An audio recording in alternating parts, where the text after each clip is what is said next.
বাসন্তী পূজা নিয়ে ইদানিং সময়ে সদ্য সম্প্রতি বাসন্তী পূজা সমাপ্ত হয়েছে। একটা খুব শোরগোল চলছে বাসন্তী পুজো নিয়ে, যে বাসন্তী পূজা কি শারদীয়া মহাপূজার মতো মহাপূজা না পূজা। তো অনেকেই বলছে যে সাধারণ পূজা, এটা মহাপূজা না, শরৎকালেরটা নাকি মহাপূজা, বাসন্তীটা নাকি শুধুই পূজা। কিন্তু চতুর্কর্মময়ী হলে সেটা মহাপূজায় পরিণত হয়। স্নপন, অর্চন, বলি এবং হোম, এই চারটি সমন্বিত হলে সেটা মহাপূজা। সেটা শরৎকালেরটাও তাই, বসন্তকালেও তাই। তো আসুন দেখি শাস্ত্রীয় প্রবচন কি বলে।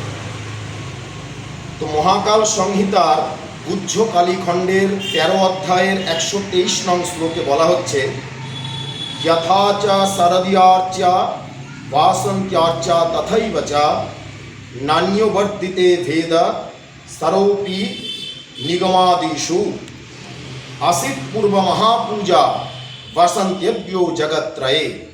অর্থাৎ যদ্রূপ শারদীয়া পূজা হইয়া থাকে তদ্রূপ বাসন্তী পূজাও হইয়া থাকে। বৈদিক শাস্ত্রানুসারে এই দুই পূজার ভিতর কিছুমাত্র ভেদ নাই। এবং সবার শেষে শ্লোকে বলা হচ্ছে, আসিত পূর্ব মহাপূজা বসন্তেভ্য জগত্রয়ে। অর্থাৎ প্রাচীনকালে ত্রিজগতে এই বাসন্তী পূজাই মহাপূজা বলিয়া প্রচলিত ছিল। তাহলে শাস্ত্রীয় প্রমাণ পাচ্ছে যে বাসন্তী পূজাও মহাপূজা।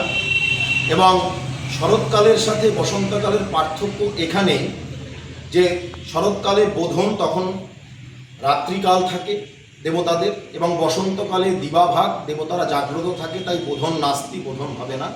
এবং অপরাজিতা পূজা নাস্তি, অপরাজিতা পূজাও হবে না, কারণ বিজয় উৎসব নয়। শরৎকালের দুটি অষ্টমী মহান বলে গণ্য হয়েছে, দেবীর খুব প্রীতি। মহা বিপদের অবসান ঘটে তাই মহাষ্টমী, এবং মহা সম্পত্তি বা সম্পদ লাভ হয় বলে সেটি মহানবমী, যেটি বসন্তকালে নেই। শরৎকালের মহাপূজা 7টি কল্পে এবং বসন্তকালের পূজা 3টি কল্পে, সপ্তমী কেবল অষ্টমী, কেবল নবমী। কিন্তু কামাখ্যা নিবন্ধ অনুসারে, তন্ত্রের অনুসারে কিন্তু বসন্তকালের পূজাতেও ষষ্ঠাদি কল্পারম্ভ উল্লেখ পাওয়া যায়। তাই যাই হোক না কেন, যে যেই মতাবলম্বী বা যে যেইভাবেই করুন না কেন, বাসন্তী কিন্তু সেও কিন্তু শারদীয়ার মতো মহাপূজা। তো আশা করি সকলের ভালো লাগবে, সকলের ধোঁয়াশা দূর হবে।